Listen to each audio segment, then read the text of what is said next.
So, good evening, everyone. Welcome to another edition of The Bandwidth. I am your host, Rosie. Some quick housekeeping items. We have another great show for you today. We ask that you engage with us. So, if you have any questions, feel free to ask them and we will get to them during the show and also save time at the end for any questions. If you are not following us, we ask that you subscribe to our channel. If you're not following us on IG, we ask that you do that. It's Faulkner_Rosie. And if you know one person that could benefit from this live, please share it with them. So, as you know, every fourth Thursday, we dedicate the bandwidth to self-care. I am so big on self-care. We are all building our businesses, trying to go live and do so many other things. But if you do that and don't take care of yourself, it's a recipe for disaster. So when I started the bandwidth, I said, you know what, this definitely has to be a part of our monthly shows. So this month we have a great show. The name of it is of course, it's a moment of self-care, but it's owning your sexuality and exploring your desires. And we have Reba here. She's a pleasure positive sex educator. So let's welcome Reba to the show and get into it. Welcome, Reba, to the bandwidth. Hello, Rosie. How are you? I am doing great. So I gave a brief description about what you do, but can you elaborate a little bit more and tell us a little bit more about yourself? Yeah, so I'm Reba, also known as Reba the Diva, and I am a pleasure positive sex educator, which means, if you had sex education in school, I'm not teaching you about how not to get pregnant, and I'm not teaching you about STI prevention, but what I am teaching you about is orgasms and pleasure and how your body works and how to communicate that to your partner. A lot of my friends call me like the kindergarten teacher of sexual pleasure because that's the one thing that we don't learn, right? We learn about what not to do and like all the not sexy things about sex, but we don't really learn about like, ooh, what to do, what to enhance our skills. And so that's what I do. And I started a company in 2015 called Sexpert Consultants LLC. And I started it almost kind of as a joke. A friend, I was selling sex toys as like my side hustle and writing grants for nonprofits. And a friend was like, you could teach a blowjob class and people would pay to like learn your tips. And I was like, no. But I was putting together presentations for, different boardrooms that I was going to. So I was like, well, why not? So I put together a blowjob presentation and I put it up on Eventbrite and it sold out and it kept selling out and selling out. And so about 2 years into teaching those workshops, I started to expand the workshops and start teaching people how to teach the workshops because I realized I can't be everywhere all at once. And there's so many people, especially people that look like me, who want to do this work and don't feel empowered. And so these days, what I'm really focusing on is really building out the training and support programs for people who want to do this work. Mm-hmm. Now look, I got so many questions already. So I guess it's so important. A lot of people don't think that, sex is important or pleasing your partner is important. But let me just start from there. Why do you think that sex is considered self-care? And then I'll circle back to some of the other things that you said. Yeah, that's a great question. So sex is one of the most sensual experiences you can have. Sensual meaning it appeals to our senses, sight, sound, taste, touch, and smell. And so sex is essential to self-care. And I'm not talking about sex with other people. Okay. I mean, sex with your partner or sex with yourself, right? But sex is important to self-care for a couple reasons. The first, though, and most important is that it keeps you in tune with yourself. Sex with yourself keeps you in tune with your pleasure, which makes it a lot easier for you to communicate with your partner, which means you're more likely to have better sexual experiences because you have the language and the words to say what you like and what you don't, versus not having any connection to your pleasure, not knowing, and it just being all up to your partner to figure it out when they don't even have the same parts as you sometimes, right? So that's the first thing. And then the second thing is when we when our bodies enjoy sexual activity, when we, get close to orgasm, when we start to feel, those arousal feelings, there are like neurochemicals that start to like permeate our bodies, like serotonin and oxytocin, and those are what I call the feel good hormones, right? And so serotonin and oxytocin, typically you get the most, like the biggest dose of it after orgasm, and those make you feel closer to your partner. It makes you want to like love up on them. It's what keeps you going back to toxic people because the sex is good. That's all. That's those Amen. those are all of the but that's, it's science, right? It's all of these like just feel good endorphins that are making that your body is like, oh, I like this, and the only time I feel this is during sex with you, so I got to stay with you even though you suck as a person. So. Yes, yes. And so, one thing that you said, a lot of people, just doing girl talk, a lot of people think it's just taboo to even learn their stuff. I mean, I'm even talking about grown women, to pleasure their self. They just think that that's something they shouldn't be doing. They need a man to do so. So, can you talk about? I don't know, why is it so, or I don't think that they need permission, but why do they feel that way? What do you think? Oh, so I'm going to blame this on the 3 M's, right? So these are the messages that we receive, and they are the moral messages, the media messages, and the medical messages, right? So morality says we're not supposed to touch ourselves, especially if we grew up Southern Baptist or Southern Christian, like most of us did, right? You're not supposed to touch yourself. That's against God. Your body is a temple, and you are defiling it by masturbating, which I think is so crazy. Like, being compassionate with yourself is defiling your body. Mm-hmm.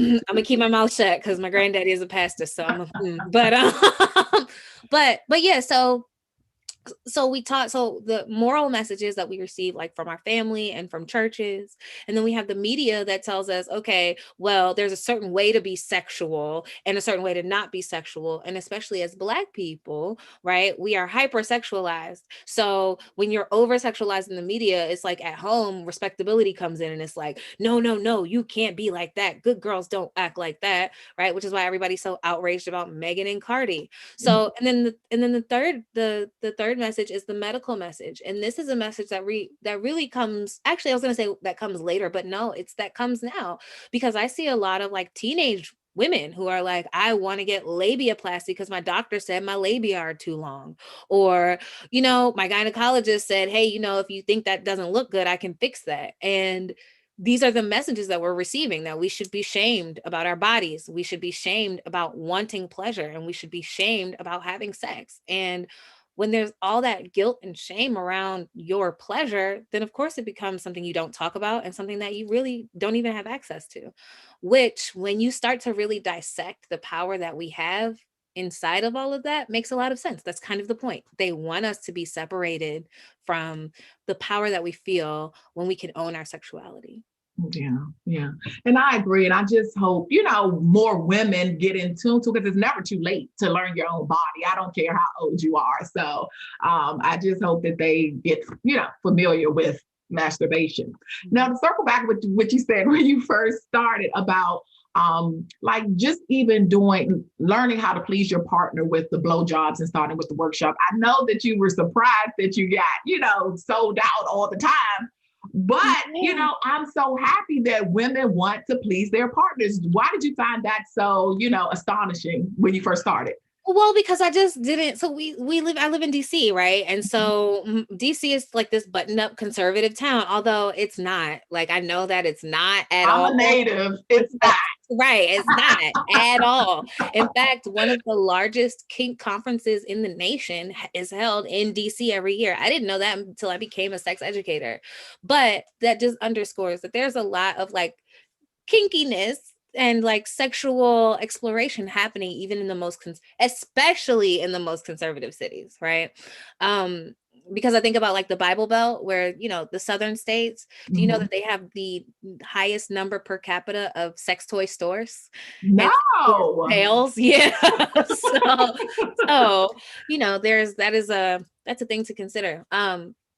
when we don't talk about it, right, then we're forced to do it in private. So that's a thing. I'm sorry, I lost my train of thought. What was the question?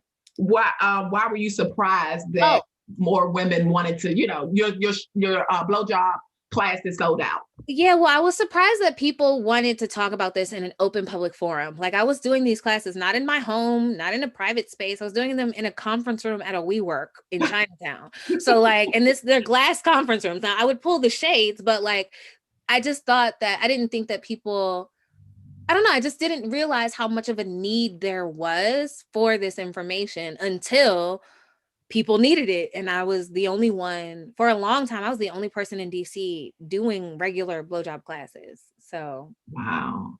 And I'm like maybe dating myself, but I just remember the whole thing about like Superhead from a long time ago. And then like everybody wanted to know, what she was doing to please their own man. But yeah, like I said, yeah, Corinne Steffens. I read that book. yes.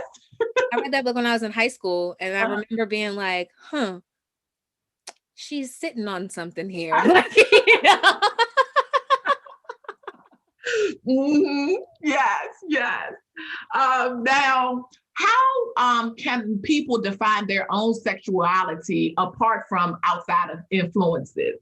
yeah, no, so I'm coming right back to masturbation on that one, right? So figuring out what you want for yourself and prioritizing your pleasure, right? Especially for women. I find that we are often like what I like to call cum dumpsters or like cum receptacles. They just put their penises in us and our pleasure is like neglected. And so when Mhm. you can prioritize your pleasure, and I'm not just talking about your own sexual pleasure, although I want to put a pin in that, right? But like prioritizing your pleasure, recognizing that sex is a very sensual experience. What sights, sounds, tastes, touches, and smells can you incorporate into your partnered and solo sexual activities that will help heighten that experience for you, right? A lot of times we just focus on our genitals when it comes to exploring our sexuality. And again, it's all of our senses, and our skin is like one of the biggest organs outside of the body that responds to touch and like and all kinds of different senses. So I would say to get in tune with your own sexuality and start exploring your sexuality definitely starts with you. You are your longest term lover. You are the person who has been there the longest for you through all of your sexual experiences. So nourishing and taking care of yourself sexually is going to be key to really getting in tune with your own pleasure. Yeah. Yeah. And I go ahead. Oh, wait, I want to go back to what I was saying about like learning your pleasure, right? So masturbation is more than just like, rubbing around down there or stroking up and down, right? It is about learning how your pleasure unfolds, right? Do you start like with a vibrator, or do you start with like touch, or do you need to put on music or a porno, or you know what I mean? Like it's a lot more than just touching yourself and getting to reach orgasm. It's really about learning like, okay, is it to the right or to the left? Is it fast or is it slow? On this day of the month, is it better for me if we go, it's really important for you to really know your pleasure. And the only way you can do that is by being in tune with your senses and touching yourself. Yeah. So, yeah. And that is so true. And hopefully people will take that, because our women are 40 and over. And I think, when you're younger, like you said, maybe you are like a cum receptacle because you don't know any better. But yet, when you get older, you start directing folks now. Yes, because the thing is, and it's so crazy. There was a study that just came out that said, well, not just came out, it came out like 5 years ago. And it said that women over 40 are typically more concerned about the pleasure that they're experiencing, and Mhm. women under 40 are typically more concerned about reproductive issues and not getting pregnant, Mm. Yes. right? But Yes. when you start to like, once there's something that happens like between 40 and 45, there's like a mechanism that's like, wait a minute, this is for me. Like, this is Mhm. my pleasure matters too. And Yes. and my work, I just want that switch to flip a little sooner for all of us. No, I so agree. But I guess it's just about, being comfortable because so many times you're not comfortable in expressing yourself to your partner or you don't want to hurt their feelings. But like you said, something clicks in you and you was like, no, I'm not going to just sit here or I'm not going to just, do this. I'm involved in this act too, and I, want to enjoy it too. So what is a good way to suggest to your partner that they're doing something wrong? Ooh, that's a good question. I say the compliment sandwich. Okay.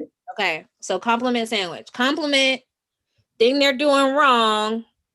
Potential solution compliment. Okay. Okay. Okay.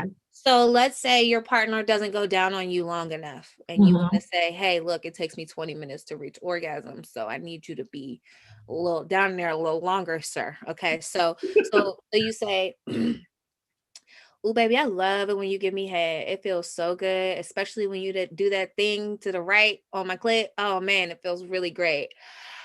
I just wish you did it longer. I mean, you do it so well. I really want to, it takes me a little longer to reach orgasm than you do just because of the way my body's set up. So I would just love it if you could do it a little longer. Like maybe give me like 5 more minutes. Because when I'm telling you, when you're down there, it's the bomb. It's the best thing that I've ever had. And I just want a little more of it. Is that okay, baby? Okay. Right? It's a lot easier than you don't go down on me long enough. And if you don't go down on me longer, then I'm just not having sex with you no more. Yeah.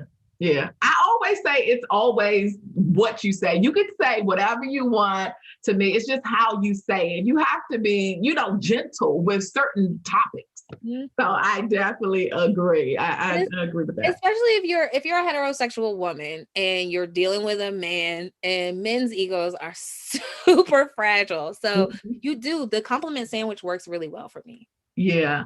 What about a small penis? Ooh. Yes. How do you navigate those waters? Because some women is just like, no way. And then others are saying, well, you can work with it if he does X, Y, Z. But if that's your life partner or your husband, how would you deal with that? Okay, so I'm not a size queen. I Mhm. I lucked up and married someone who's well endowed, but I'm not a size queen, right? In fact, like smaller penises, you can put them in variety of more places, right? Like anal with a person who has a small penis is a lot more comfortable and enjoyable than with a person who has a big one, right? So Mhm. like thinking about even head, like you can get more of the penis in your mouth. You can do a whole bunch of tricks and flips and stuff that you really can't do with a small penis. So if there's anybody who's watching who has a partner with a small penis, or if you are the partner with a small penis, it's fine. Like that is fine. And let's also define small. The average length of a penis is between 5 and 7 inches, Mhm. 5 and 7. So if you are 5 inches and you think you're small, you're not. You're normal. You're average. Okay. Now, if you're under 5 inches, then you are small. And that's okay because small penises need love too. And they can fit in more places. That's all I'm going to say. Okay. Now, if you are a person who is in a life partnership with a person who has a small penis and you are not satisfied, that warrants a real conversation. And there's a lot of different things that you can do. Unfortunately, there is nothing that a person with a small penis can do that's going to make their penis bigger. Penis Right. pumps and surgeries, none of that stuff works. It just don't waste your time or your money. Don't do it. Okay. It actually ends up making things worse and taking away from your pleasure. So don't do that. Now, if you want to have a bigger penis, there are like strap-ons, right? That you can fit your penis comfortably into, and that will be longer for your partner or wider for your partner. It depends on, what it is that your partner wants. Some of us, our clitorises require a little more girth than our partners have. And so having something that's a little girthier can help with your partner. But toys like strap-ons and dildos are really great for that kind of stuff. Also, if you have a small penis, you better take a cunnilingus class because oral sex is a great substitute when you are having some issues with the penetration. So take a cunnilingus class or send him to cunnilingus class because at the end of the day, sex is not just penis and vagina, right? It can Mhm. be so much more if you're just willing to explore what that looks like for both of you. Yeah, and that is true, but then you definitely want to feel it. Like if it's really small, at some point you definitely do want to feel it. And I know I've had many conversations with girlfriends about it. And just to hit on like the strap on piece for someone that is small, I don't even know how, even with the compliment sandwich, how do you say that? Well, Ooh, that is not like the first conversation, right? The first conversation is not your dick is small and let's get a right, strap on, right? The right. first conversation is, hey, so the way I'm set up, right? My clitoris is this far away from the opening of my vagina. And so I just need a little more. If you need more width, then say you need more width. If you need a more length, then say you need more length. Mhm. And I think having that conversation is the conversation, like how your pleasure works is the conversation that is key first, right? Your partner will put together the dots. Okay, well, she needs more girth or she needs more length, and I ain't got that. So, what is the thing that I can do? And having a solution available, like having a suction cup dildo that is the size that you want, so that they can play around with. Oh, okay, this is the like length. Okay, let me see what this looks like. Right? There's cock extensions. You can put just it's like a sheath that goes over top of the penis, and it'll stay on, and you can make the dick as big or as little as you want. And so, I think there's a number of ways to get around it, but the first conversation is, hey, this is how my pleasure works, right? And this is how I think we can work together to achieve my pleasure. The last thing you want to do is play the blame and shame game, right? Yeah. So blaming and shaming your partner for something they literally were born with is not going to change anything. It's not going to do anything but make your partner feel bad about themselves and insecure. And that leads to a whole bunch of other like emotional and relationship problems later on. So being honest with your partner is the best thing. And like, I know it's hard in the moment to even know how to be like sensitive and honest about this kind of stuff. And it really just, in therapy, they'll teach you like I statements. Mhm. I need this. This is how my pleasure works. I need this thing, not you don't, you can't, you won't, Mhm. because that starts out as a confrontation and not as a conversation. Yeah, yeah.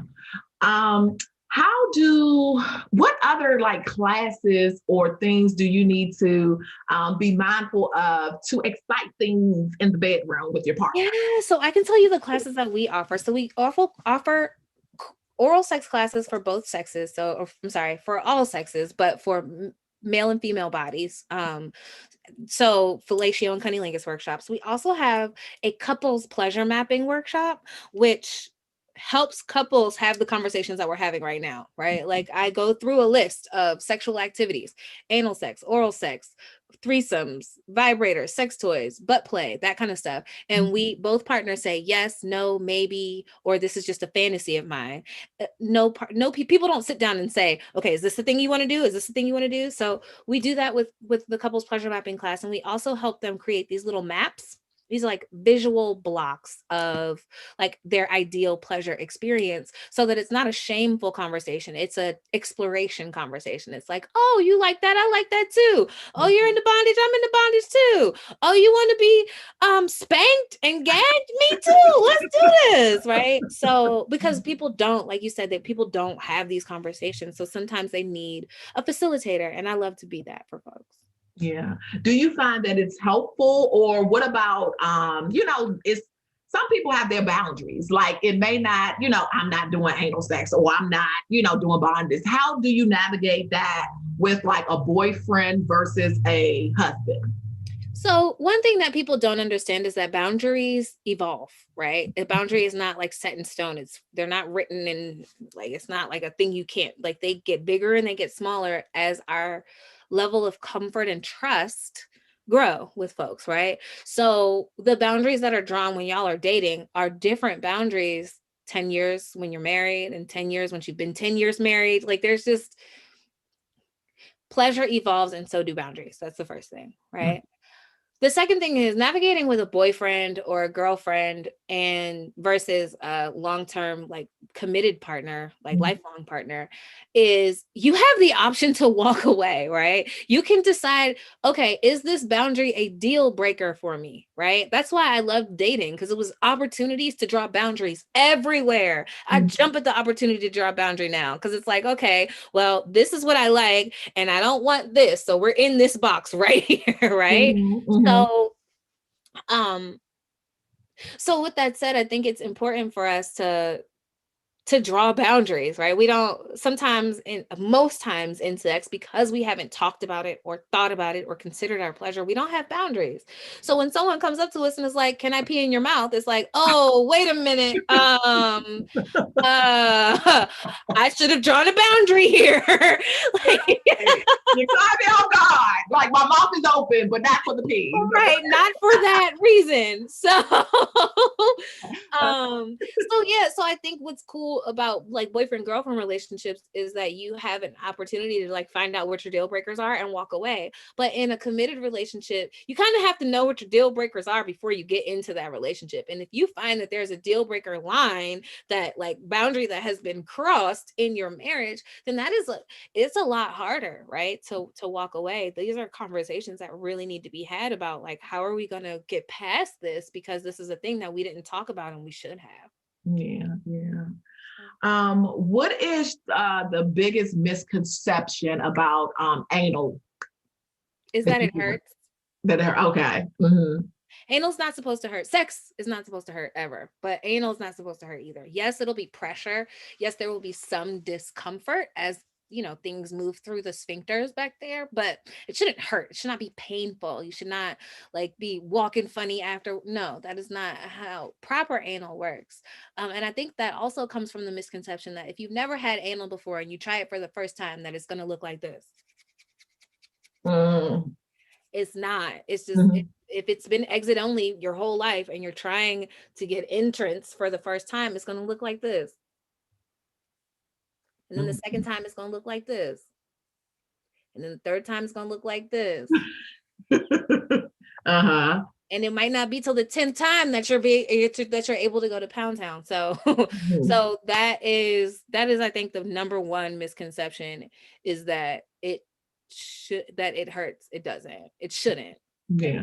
Yeah. And you shouldn't have, since you're bringing it up like that, you shouldn't have a partner that forces it. If it takes those number of times to actually enter, hopefully you will have a partner that is, courteous of your body and not try to force something. So exactly. And the minute it hurts, you should just stop. Just stop. Do something else. Mm-hmm. The other thing is, if you are a woman who is having anal sex, people don't stimulate their clitorises. It's like, oh, I'm just supposed to be aroused from anal sex that I've never had before. And it's like, no, the more aroused you are, the more relaxed your body can get and the easier it is. So I highly recommend, if people aren't using vibrators, to use vibrators on their clitorises during anal, because that helps you relax and stay aroused and in the moment. Mm-hmm.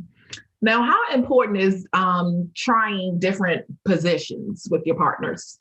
Depends. It depends. It depends on you and them, right? If y'all found a position or 3 positions that works for y'all every time and is good, don't let me or anybody else tell you that you should be changing 4 and 5 and 6 different positions every time. No, if those 3 positions work for y'all, let those be the 3 positions that work for y'all. But if you want to find new positions, and I do always encourage folks just to try new things, right? Especially if you guys are both into them, and positions are an easy thing to try. But if you are looking to try new positions, it's a conversation first, right? You don't just like try to put your partner upside down on the headboard without talking to them first, right? So we got to stretch, we got to do some yoga before, so yeah, I think new positions are important, especially for people with clitorises, right? Because I find that men often like doggy style. And if you're a person, so 70% of people with clitorises need a little external stimulation on the outer part to reach orgasm, which means penis and vagina is not going to do it alone. They need a little bit of this and this on the outside. Okay. So if that's the case for 70% of people, then doggy style, right? The clit's not getting any kind of anything, right? So, new positions help you find positions that put friction on the external parts of the clitoris and help you become more aroused. for your partner. So yeah, I think switching it up every now and then is good. But like I said, if it's great and y'all are both super satisfied with those 3 positions y'all have been doing for the past 10 years, who am I to tell you don't fix what's not broken, okay?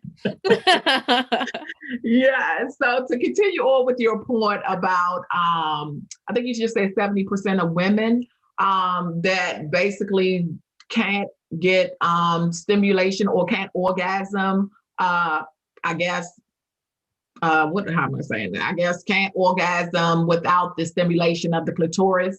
Mhm. So I guess if someone is performing oral sex on her, she's fine. But if she, doing other positions, they can't. How do you do? I mean, I know you kind of like touched on it with various positions, but is that common? And how would you deal with that? Yeah, so yes, it's common. 70% of people and 70% of men don't know that. Right. Uh-huh. Um, so so what I always recommend is if you know that you're a partner who needs external stimulation, invest in a vibrator and bring it with you every time. Mm. Because here's the thing, if they don't know what they don't know and you don't want to tell them, then you're always going to be left without pleasure. Right. And I am one who is now empowered enough to be like, okay, well, you didn't finish. All right. Okay, well, we're done now. Okay. Um, but seriously, like it's important. There's on our website at sexpertconsultants.com/shop, we sell a little ring vibrator. It's a purple little like flat ring that fits on your finger or on your partner's finger. So when you're in positions like doggy style, and I've noticed that men will like flittle around down there anyway, right? Yeah. If they have a vibrating ring on their finger, then they're putting vibrations on the clitoris and you are getting more aroused and they are getting more aroused, and it's just more pleasure for everybody. So I definitely recommend using vibrators as tools, not as replacements for your partner, although they are great during solo play, but as tools, right? And I've taught in my cunnilingus class, I teach men how to use vibrators during cunnilingus to help them their partner get there faster. One of the biggest complaints about going down on women is that it takes so long to orgasm. I mean, it does. Compared to Yeah, a penis, it kind of does sometimes. it takes more than 3 times as long as it does on a penis. Okay, so with that understanding, like you need, unless you're playing DJ Hero all day, you're gonna get carpal tunnel. You need Yeah. something like a vibrator or something that's gonna give you a little more leverage. Yeah. Yeah, yeah. And poor things, but we need that, okay? We need it. So, get comfy, put a pillow up there, and get the Get to work. But you know what? I really do like when I used to go to like pleasure parties and different things like that and learn different things because I always like to learn in every aspect of my life. So it's always good to, find out different things, have different toys, have different uh, solutions, lotions, or whatever to put in, or whatever you can do to make it more exciting. So I'm glad to hear that they can, because I'm going to see the shop that you have to see what you can add to your routine to, like spice it up. So, yeah, we do have a community question. The question is, how do women recharge the battery for intimacy after all the chores are done? Don't do the chores. Okay. Really? Yeah, okay. This is what I teach men all the time. I'm like, if y'all just did the dishes more, we would want sex more. Because here's the thing, we have a long list of to-do items that our brains are focused on and not sex, right? And so if you can help us cross off some of those to-do lists, I then agree. guess what? We have time. We have time between the kids and work and you and all your needs. We have time if you Yeah. help us get some of the stuff on our list done. And I know it sounds like not sexy. Like my husband was like, well, what can I do to get you in the mood? I was like, wash the goddamn dishes. Right. Vacuum the living room. Yeah, we're Wash here. the clothes. I don't know. You see this list of things in my journal? Help me. Help me. Yes, Right? yes, Um, yes. But that's what I mean by don't do the chores. Like, don't, especially as Black women, we have to do all the things. Yeah. And I challenge you, and I'm challenging myself, and I'm challenging everybody who's watching this. Stop doing everything. Yeah. Stop doing all the things. They will get done. It will not be as good as you want it to be, but that's okay because you have time for you, and that's what matters. You cannot pour into others with an empty cup. You Mhm. cannot do it. Yeah. So take your rest, recharge. Don't feel guilty about it. Take some, just like you take time to go to the gym and eat right and do that, take time to sleep. Yeah. Take time to take a nap in the middle of the day on the weekend if you can, right? Because if you don't, you will never be recharged. You will always be go, go, go, go, go, go, go. You will always be running on empty and giving your partner fumes. And that's not what they want. Yeah. And I did not know where you were going at first, but I so agree. And you still communicated, just like you said, you communicated to your partner, that is what I would need. And then, hopefully he will cross some of those things off your list for you and you guys can have time for pleasure. So I'm so happy that you said that. So yeah, yeah. So do you have any final remarks that you want to leave with us? No, this was fun. I like this. This is fun. I will say again, I just want to reiterate to everybody listening, make time to prioritize your pleasure. And I'm not just talking about your sexual pleasure. I mean your sensual pleasure.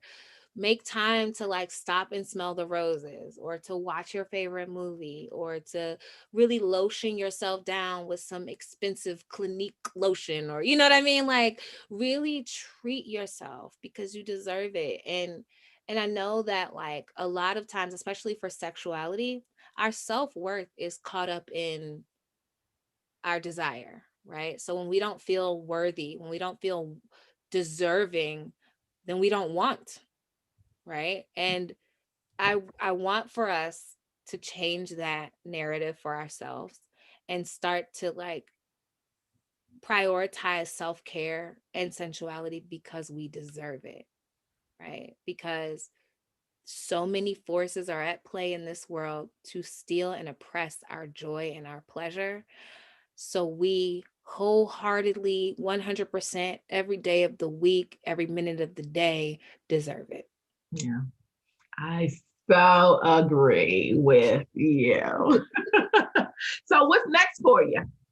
So I just launched I'm launching a podcast. I just launched a podcast called On the Business of Sex, and I really just explore what sex work is, right? As a sex educator, I identify as a sex worker because I suck dildos for a living. I get paid to do that, so I'm a sex worker. But I also recognize that I'm not a sex worker in the traditional sense, in that I'm like exposed to like dangerous conditions and abuse and, a lack of just basic human rights. So I don't experience that because of my work. But I in my podcast, I talk a lot to people in the porn industry and to people in the sex toy industry and to educators and counselors and therapists and surrogate partners, which are people that work with therapists to have sex with their clients so that they can learn to be in intimate situations again.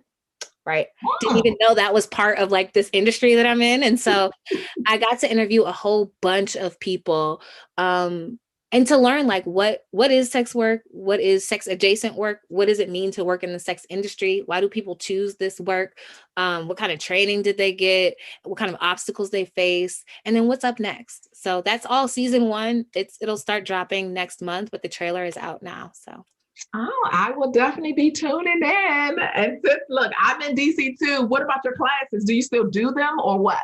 yeah, so we're still doing classes. I'm going mostly so we're virtual right now until June, when I'll start to introduce some in-person classes, but I'm trying to figure out what's the best way to do that. My in-person classes will be held on 17th and I Street in Northwest. Mhm. And so I'm just trying to figure out what if I want to go back to doing regular in-person classes, because the virtual classes are doing really well and I enjoy working from my home. But I also like there's energies that I feel in the room. And I want to do events that are catering to larger crowds. So stay tuned. Just follow me on social. I'm at Reba the Diva. All of whatever I do is going to come out very soon. So just stay tuned.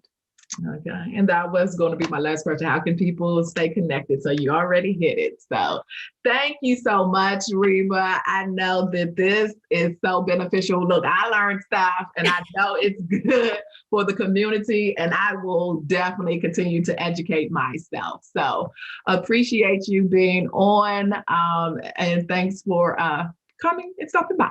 Yeah, So no, thanks for having me. I appreciate it anytime. yeah. So there you go, you guys. We have another bandwidth under our belt.